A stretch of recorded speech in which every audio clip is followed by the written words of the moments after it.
Have you ever felt like someone was watching you, even when you're totally alone? Well, that feeling isn't just paranoia.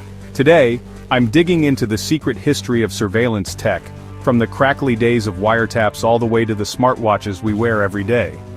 Let's rewind to the late 1800s. The very first wiretap, the kind you see in old detective movies, wasn't even about crime.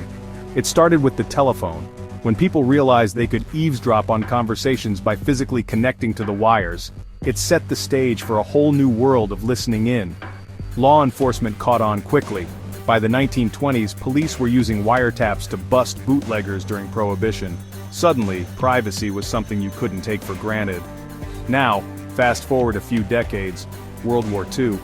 Governments needed to know what the enemy was up to, so they built giant listening stations and code-breaking rooms.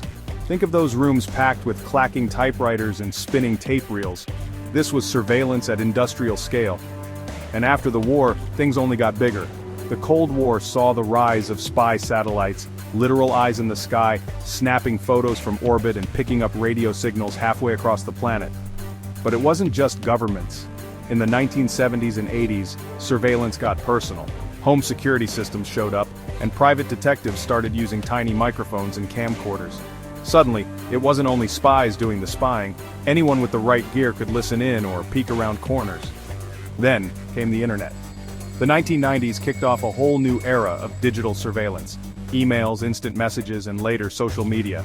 Every click, share, and like left a little breadcrumb trail. And companies noticed.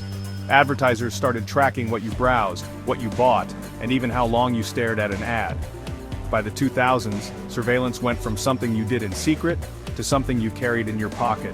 Smartphones arrived, and with them, GPS, cameras, voice assistants. Think about it, your phone knows where you sleep, what you sound like, even how many steps you take. But here's the twist, surveillance became something we chose. Fitness trackers and smartwatches measure your heartbeat, count your steps, and monitor your sleep, all in the name of health. We're sharing more about ourselves than ever, and sometimes we don't even notice.